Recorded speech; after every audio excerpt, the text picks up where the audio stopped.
시간 예배를 위해 우리를 대표해서 김명심 권사님 기도해 주시겠습니다.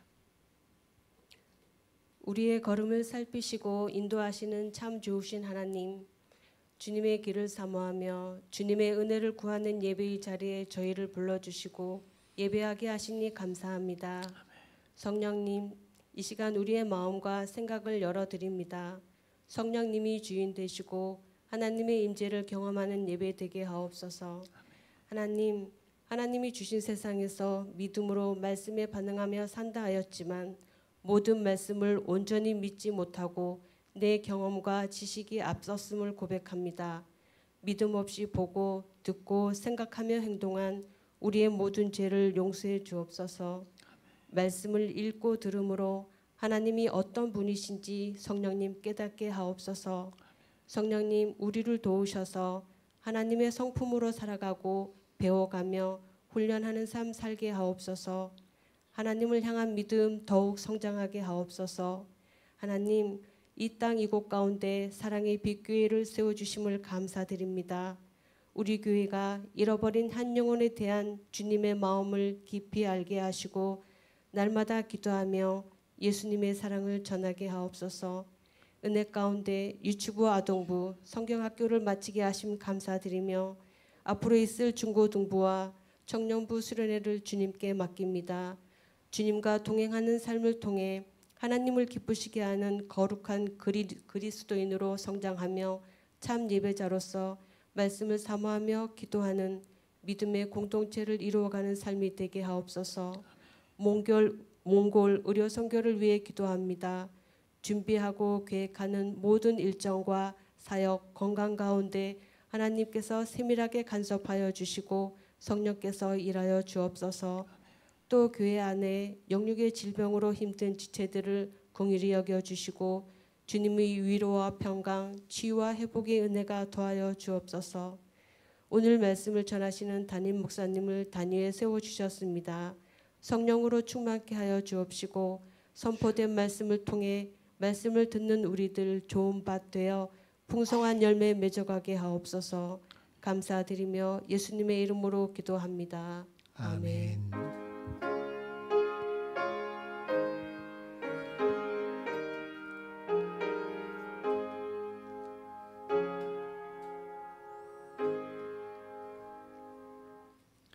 오늘 우리에게 주시는 하나님 말씀은 마태복음 19장 16절부터 22절까지의 말씀입니다.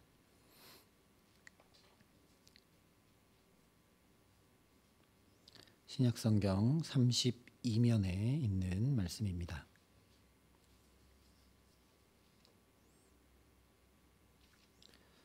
마태복음 19장 16절부터 22절까지 말씀을 제가 봉독해 드리겠습니다. 하나님의 말씀입니다. 어떤 사람이 주께 와서 이르되 선생님이여 내가 무슨 선한 일을 하여야 영생을 얻으리이까? 예수께서 이르시되 어찌하여 선한 일을 내게 묻느냐? 선한 이는 오직 한 분이시니라. 내가 생명에 들어가려면 계명들을 지키라. 이르되 어느 계명이오니이까? 예수께서 이르시되 살인하지 말라, 간음하지 말라, 도둑질하지 말라, 거짓 증언하지 말라, 내 부모를 공경하라, 내 이웃을 내 자신과 같이 사랑하라 하신 것이니라. 그 청년이 이르되 이 모든 것을 내가 지키었사온데 아직도 무엇이 부족하니이까? 예수께서 이르시되 내가 온전하고자 할진대 가서 내 소유를 팔아 가난한 자들에게 주라. 그리하면 하늘에서 보화가 내게 있으리라. 그리고 와서 나를 따르라 하시니 그 청년이 재물이 많음으로 이 말씀을 듣고 근심하며 가니라. 아멘. 13절부터 15절까지 또 어린아이에 대한 말씀이 나오는데요. 앞서 18장에서 살펴본 것과 동일한 내용이기도 하고 동일한 맥락이기도 하기 때문에 오늘은 그 이후에 이어지는 16절부터의 말씀을 살펴봅니다. 물론 지금 이 16절 이하에 나오는 말씀도 어린아이와 같아져야 하나님 나라에 갈 수 있다는 맥락 안에 포함되어 있는 말씀이기는 합니다. 그런데 오늘은 그냥 이 예수님을 찾아온 어떤 한 사람 이야기에 집중해서 우리가 말씀을 좀 나눠보려고 합니다. 여러분 혹시 지금 한국에서 누가 가장 부자인지 아십니까? 아마 다 짐작하실 텐데요. 경제 잡지로 유명한 포브스지가 매년 발표하는 대한민국 50대 부자 순위에서 지난 4월에 발표한 결과입니다. 약 15조 8,500억 원. 누가 가졌을까요? 삼성 이재용 회장입니다. 상상이 되십니까? 15조 8,500억 원. 저는 상상이 안 되는데, 만약 이 이재용 회장에게 오늘 예수님께서 오늘 이 말씀으로 이렇게 말씀하시면 어떨까요? 내가 온전하고자 할진대 가서 내 소유를 팔아 가난한 자들에게 주라. 그리하면 하늘에서 보화가 내게 있으리라. 그리고 와서 나를 따르라. 예수님이 이재용 회장에게 오늘 이 말씀을 하시면 이재용 회장은 무슨 반응을 보일까요? 물론 어떤 반응을 보일지 알 수 없는 일이지만 15조 8,500억 원을 팔아서 가난한 자들에게 주면 하늘에서 보화가 있다라는 말을 과연 믿을까? 그리고 와서 나를 따르라 할 때 그 예수님을 과연 따라갈까? 보통 사람이라면 그것이 무슨 헛소리냐라는 반응이 나올 것입니다. 오늘 말씀이 바로 이런 상황이라는 거죠. 물론 이 청년은 그것이 무슨 헛소리입니까? 아니, 내가 지금 그걸 원한 게 아닌데 뭐 이런 반응을 보이느냐 한 것이 아니고 그러는 대신에 근심하며 돌아갔다 기록하고 있습니다. 그래서 참 안타깝습니다. 복음서에 많은 사람들이 나오는데 예수님을 만나고 근심하며 돌아간 사람은 이 사람이 유일합니다. 물론 바리새인들은 예수님 시험하러 왔다가 아무 말도 못하고 돌아간 때도 있고 그렇지만 대부분은 예수님을 찾아오면 질병이 낫고 귀신이 쫓겨나가고 배고팠던 사람이 먹을 것을 얻고 또 영혼이 갈급했던 사람이 새 힘을 얻고 놀라운 은혜를 경험하고 돌아갔지, 이 청년처럼 근심하며 돌아간 경우는 단 한 번도 없습니다. 그런데 이상하게도 이 청년은 근심하고 돌아갑니다. 재물이 많음으로 근심하여 돌아갔다라고 되어 있죠. 그런데 과연 돈이 많아서 그랬을까? 그렇지 않습니다. 예수님께 이 사람이 불쑥 찾아가서 재산 다 팔아 가난한 이들에게 나눠주고 나를 따르라고 했으면, 그러니까 예수님이 먼저 이 사람을 찾아가서 그렇게 말씀하셨으면 그게 대체 무슨 말씀입니까? 뭐 이런 반응을 했겠죠. 그런데 예수님이 이 사람을 찾아간 것이 아니라 이 사람이 직접 예수님을 찾아왔습니다. 마가복음에 보면 이 사람이 달려와서 꿇어앉아 예수님께 물었다라고 기록하고 있습니다. 그래서 이 청년이 예수님께 찾아와 뭐라고 묻고 있느냐? 선생님이여, 내가 무슨 선한 일을 하여야 영생을 얻으리까? 이 청년은 참 영생에 관심이 많은 것 같습니다. 그리고 실제 관심이 많이 있습니다. 영생에 관심이 없다면 남부러울 것 하나 없이 재물이 많은데 뭐가 부족해서 달려와 꿇어 앉아서 예수님께 이것을 묻고 있겠습니까? 그랬더니 예수님께서 대답을 해주시죠. 내가 생명에 들어가려면 계명을 지키라. 그래서 또 이 청년이 다시 묻습니다. 그러면 내가 무슨 계명을, 어떤 계명을 지켜야 되겠습니까? 살인하지 말라, 간음하지 말라, 도둑질하지 말라, 거짓 증언하지 말라, 내 부모를 공경하라, 내 이웃을 내 자신과 같이 사랑하라 하신 것이니라. 그랬더니 또 이 청년이 제가 이런 것들 다 지켰습니다. 무엇이 대체 부족합니까? 아직도. 대단한 사람 아닙니까? 율법을 다 지켰다는 겁니다. 그것을 지키는데 부족함이 없었다라는 겁니다. 그래서 마가복음에 똑같은 이야기를 기록한 걸 보면 어려서부터 내가 다 지켰나이다 이렇게 얘기합니다. 여러분 보기에는 어떠십니까? 이 청년이 정말 돈에 많은 재물에만 관심이 있는 사람처럼 보입니까? 아니면 영생에 관심 있는 사람처럼 보이십니까?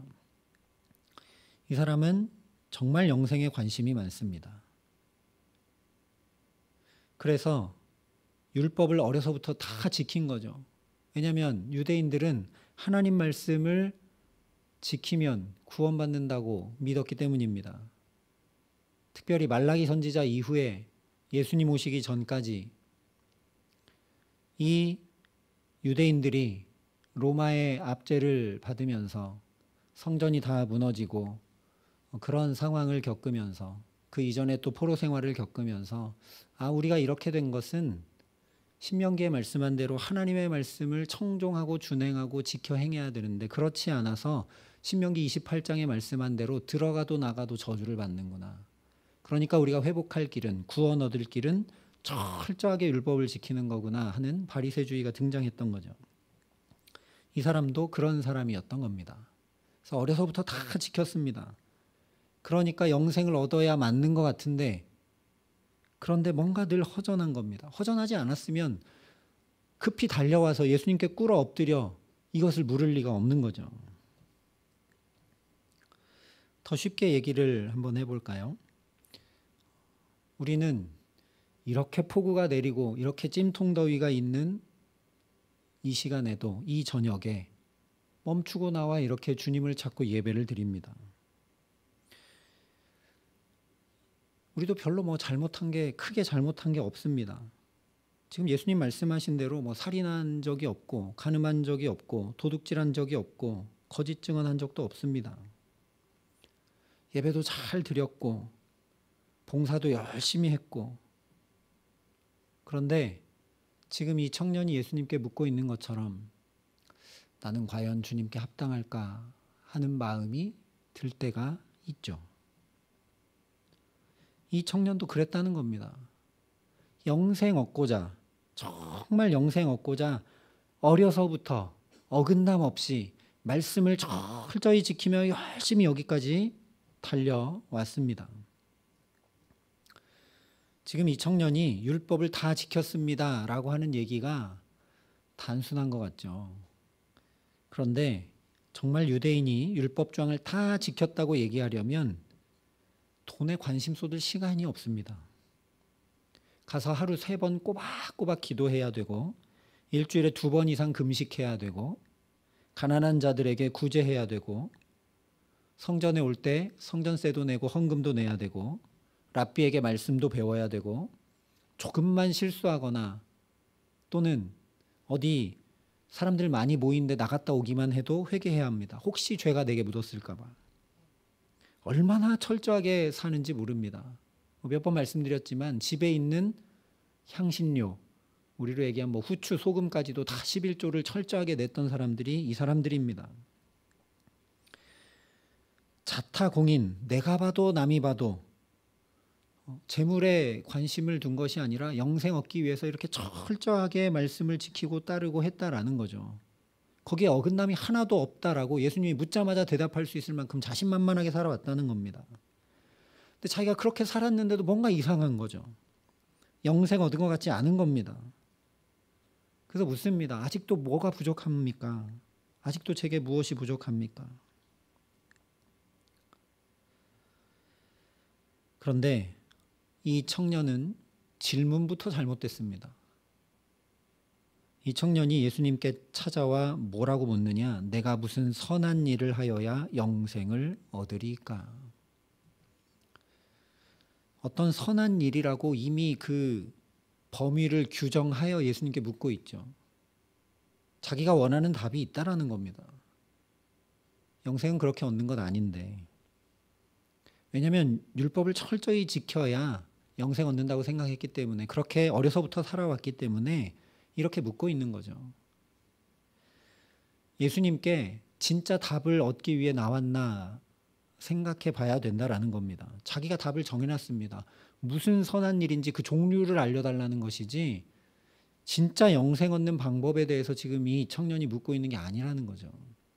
그런데 놀라운 은혜는 뭐냐? 예수님께서 그 선한 일, 이 청년의 물음의 수준에 맞게 대답을 해주십니다. 그 첫 번째 답이 율법을 지키라는 거죠. 하나님의 말씀이 선한 것이니까 하나님의 말씀을 지키라는 겁니다. 그런데 이 청년이 다 지켰다고 하면서 뭐가 부족하냐 얘기하니까 예수님께서 21절에 이렇게 답을 해주십니다. 내가 온전하고자 할진대 가서 내 소유를 팔아 가난한 자들에게 주라. 그리하면 하늘에서 보화가 내게 있으리라. 그리고 와서 나를 따르라. 이 청년의 눈높이에 맞춰서 선한 일을 알려주십니다. 진짜 선한 일이 뭐냐? 내 가진 소유를 팔아 가난한 이들과 나누라는 거죠. 그러면 우리가 다시 생각하게 됩니다. 과연 이 청년이 예수님이 계명을 지키라 했을 때 다 지켰다고 했는데 다 지킨 게 아니라는 걸 알게 되죠. 분명히 19절에 내 이웃을 내 자신과 같이 사랑하라 하셨는데 이 청년이 그것 지키지 못했다라는 겁니다. 살인하지 않았는지 모르고 간음하지 않았는지 모르고 도둑질하지 않았는지 모르고 부모를 공경했는지 모르지만 그 중심에 사랑함으로 그렇게 행한 것은 하나도 없었다라는 걸 우리가 예수님의 대답에서 알게 된다라는 거죠. 이 청년에게 부족했던 것 그거라는 거죠.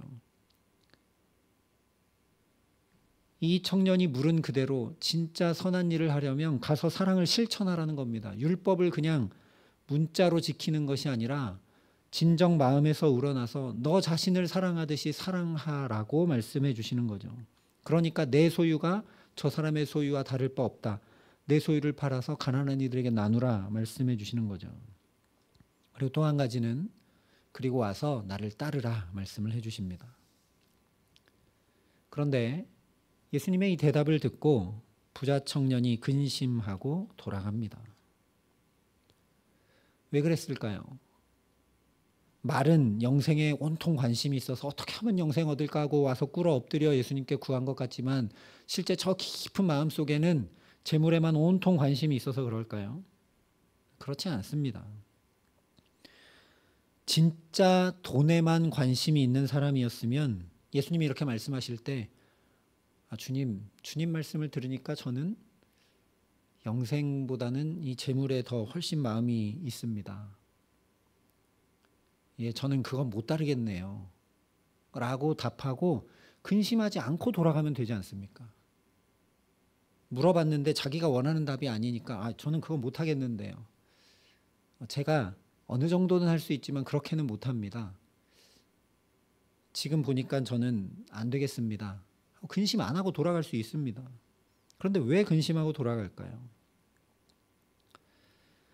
예수님의 이 말씀이 단순히 재물 팔고 오라는 말씀이 아니기 때문이죠.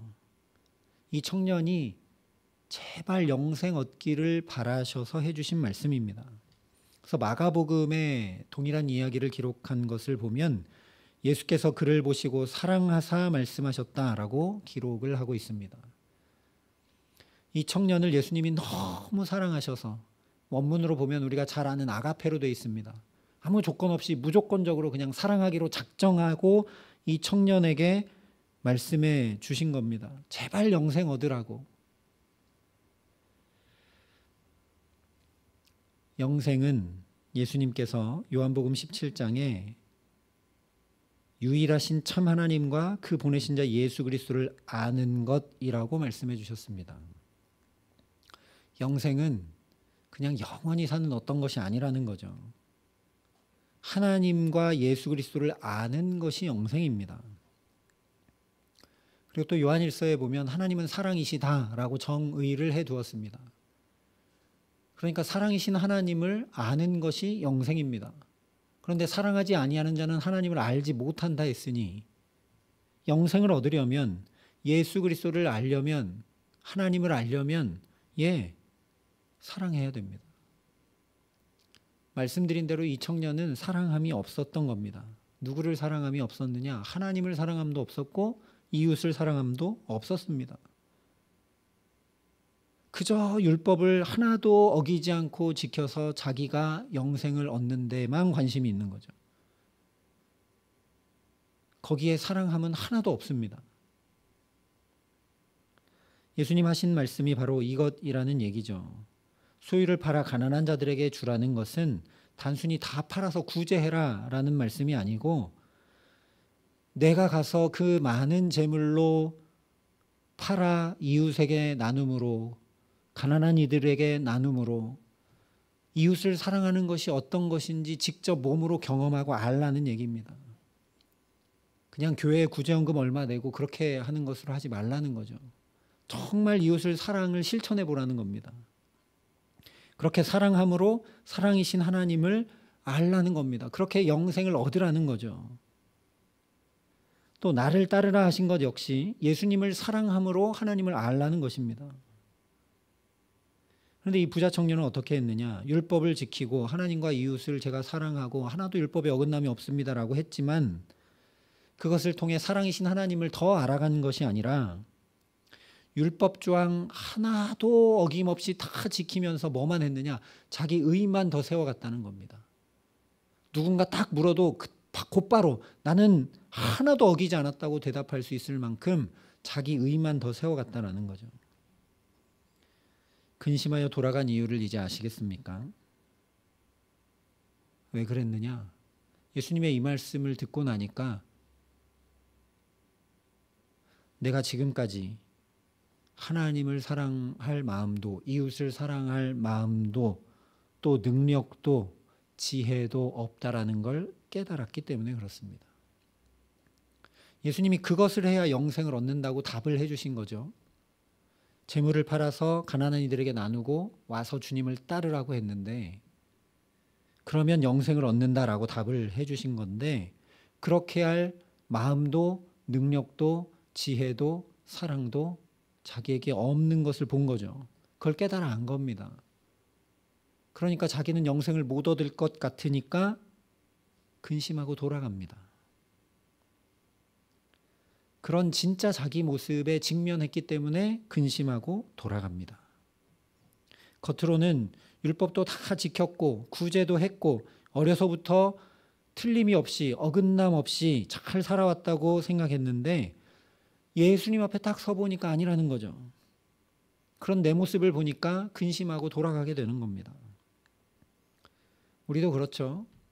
내 모습이 적나라하게 보이기 시작하면 내 근심이 듭니다. 나는 왜 이럴까? 그런데 이 부자 청년의 가장 큰 문제가 바로 이겁니다. 근심하고 돌아간 것. 우리도 너무 자주 범하는 실수입니다. 성경을 보면서도 자꾸만 아브라함을 보고 다윗을 보고 베드로를 보고 바울을 봅니다. 야, 어떻게 아브라함은 독자 이삭을 드렸는가? 아, 어떻게 다윗은 저렇게 돌팔매 하나 가지고 골리앗 앞에 나갈 수 있는가? 아, 베드로는 자기가 부인하지만 않고 저주까지 했는데도 어떻게 무슨 염치로 예수님 앞에 또 나가는가? 바울은 저렇게 죽기까지 매를 맞고도 어떻게 복음을 전하는가? 아, 위대하다. 그런 것이 전혀 아니라는 거죠. 성경 어디를 보든지 우리는 하나님을 보아야 합니다. 이런 사람들에게 하나님이 어떻게 역사하시고 어떻게 사랑을 베푸시고 어떻게 변화시키시고 어떻게 용서하시고 어떻게 그들을 붙들어 놀랍게 사용하셨는지, 하나님의 영광이 그들에게 어떻게 임하게 하셨는지 그 하나님을 봐야 한다라는 겁니다.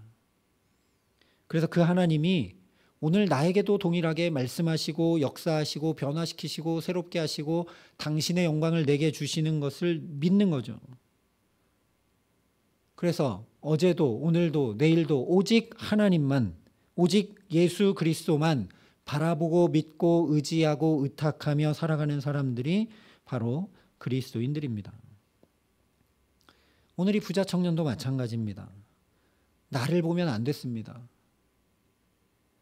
나에게 그렇게 사랑으로 안타까이 말씀해 주신 그 예수님을 바라봤어야 했습니다. 그래서 그것까지 예수님이 알려주셨습니다. 그리고 와서 나를 따르라. 그러니까 주님 앞에 납작 엎드려서 예 주님, 제가 지금까지 다 철저하게 한 줄 알았는데 주님 말씀 들으니까 저는 그렇게 할 힘도 능력도 사랑도 마음도 없는 사람입니다 라고 고백했어야 마땅하다라는 거죠. 예수님이 왜 이런 모습을 직면하게 하셨는가? 그리고 와서 나를 따르라 왜 말씀해 주셨는가? 17절에 그 답을 이미 해 주셨습니다. 선한 이는 오직 한 분뿐이시라. 선한 이는 오직 한 분뿐이시다. 명확하게 답을 해 주셨습니다. 선한 이는 오직 한 분. 우리는 결코 선할 수 없다라는 겁니다. 선한 분은 오직 하나님 한 분뿐이시다라는 겁니다. 그러니까 내가 하나님 나라 영생을 얻기 위해 노력하고 발버둥 치고 그래서 선해지고 온전해지는 것이 아니라는 거죠. 나를 용서해 주시고 용납해 주시고 변화시키시고 붙들어 주시고 선하게 하시고 나를 사랑하시는, 이것을 위해 독생자까지도 아낌없이 십자가에 내어주신 그 하나님 믿고 의지하고 붙들고 따르라는 말씀입니다. 지금 벌써 7월도 중순이 넘어갑니다.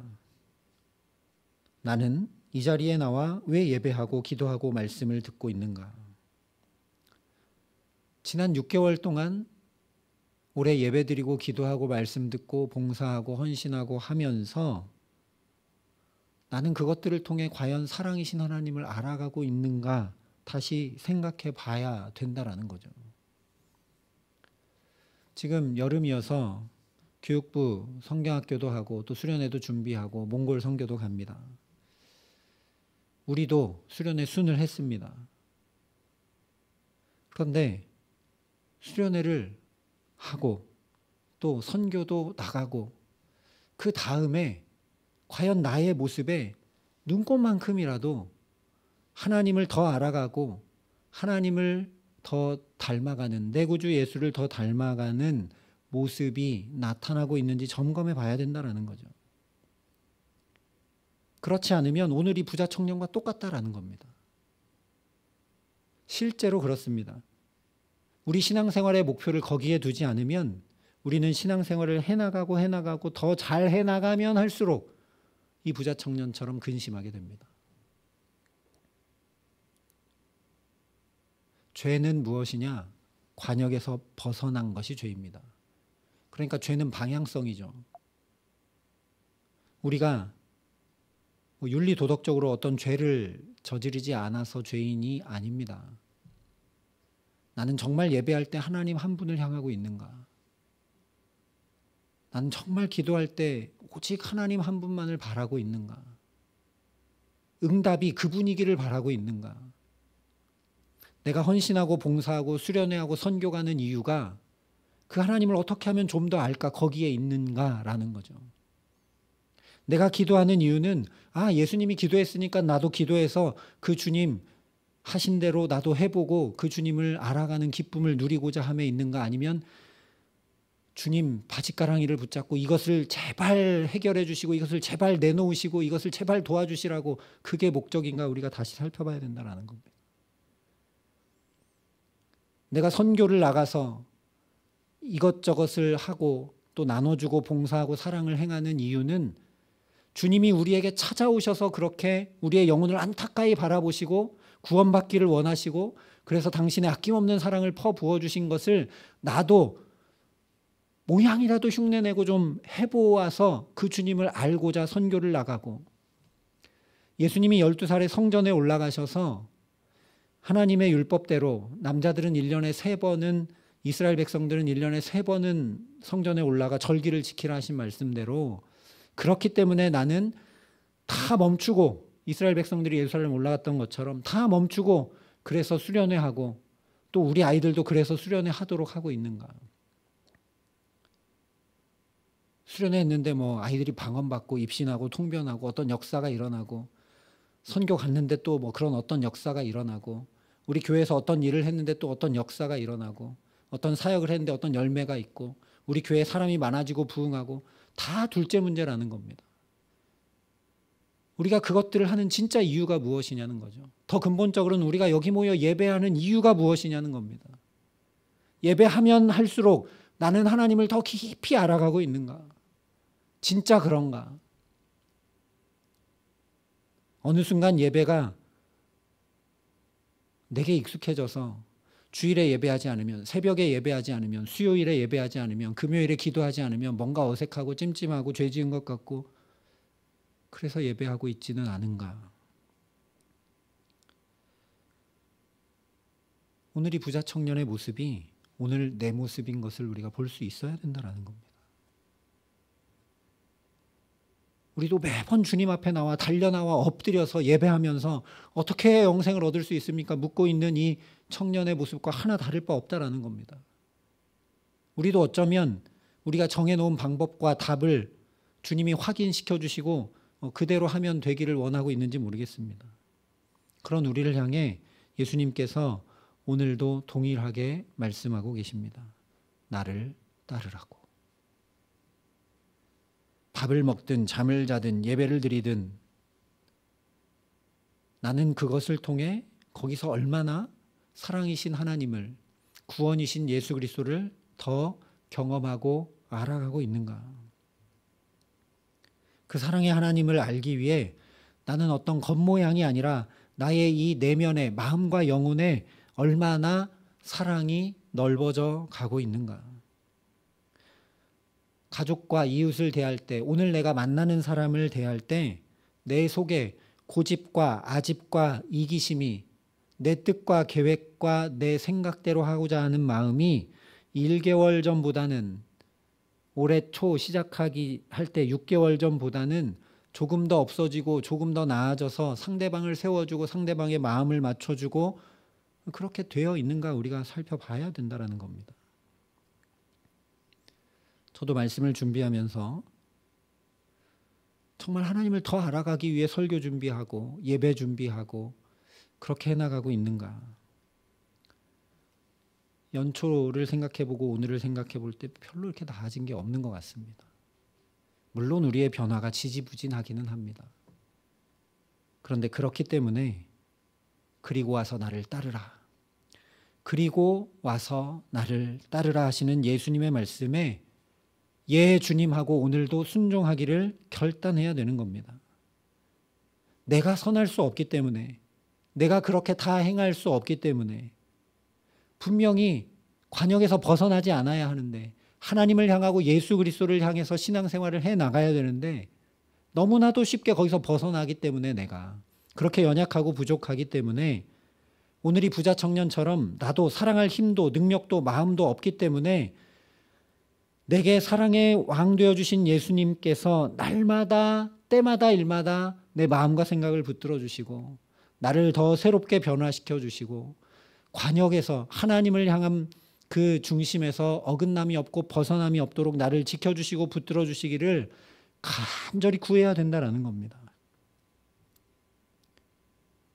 그것을 구하지 않으면서 다른 많은 것을 구하고 있다면 오늘 부자 청년과 똑같다는 거죠. 오늘 부자 청년이 그걸 구해야 되는데 그걸 구하지 않는 겁니다. 그걸 구하지 않으니까 예수님이 안타까워서 아예 정답을 말씀해 주시는 거죠. 그리고 와서 나를 따르라. 예수 그리스도를 구하라는 겁니다. 주님께서 우리를 그렇게 붙들어 주시고 새롭게 해주시고 변화시켜 주시고 우리 마음 중심이 흐트러지지 않도록 지켜주시고 하나님과 예수 그리스도를 더 알아갈 수 있도록 은혜를 더해 주신다라는 거죠. 가서 재물 팔고 가난한 이들을 돕는 것 둘째 문제라는 것. 그리고 와서 주님을 따라야 합니다. 아무리 가서 재물 팔아 나눈들 와서 주님 안 따르면 무슨 소용입니까? 저와 여러분이 그리고 와서 나를 따르라 안타까이 오늘도 부르시는 이 주님의 음성이 우리 마음과 영혼 깊은 곳에 날마다 울려나게 하시기를 간절히 기도합니다.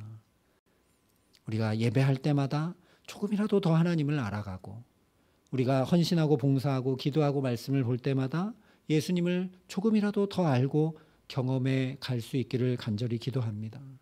주님 기도하시는 그 자리에 나도 무릎 꿇고 기도하고 있는데 주님을 알아가지 못하는 내가 너무 답답합니다. 주님. 늘 사랑을 행하셨던 주님, 나도 조금이라도 사랑하고 헌신하고 봉사하고 있는데 그걸 하면서도 내가 주님을 알아가고 있지 못한 이 우둔하고 굳어져 버린 내 마음과 영혼이 너무 답답합니다. 주님, 내게 역사해 주셔서 내 마음이 부드러워지게 하시고 내 마음과 영혼이 새로워지게 하시고 그 주님을 더 깊이 알아가는 영생의 자리로 나아가게 하여 주옵소서. 간구하는 저와 여러분 되게 하시기를 소망합니다. 그래서 참으로 사랑의 왕이신 예수 그리스도를 뒤따라 그 영생에 이르도록 하나님 나라를 이루어가도록 그렇게 주님의 사람들로 살아가도록 우리 모두를 주님의 자녀답게 살아가게 하시는 귀한 은총 더해 주시기를 우리 구주 예수 그리스도의 이름으로 간절히 축원합니다.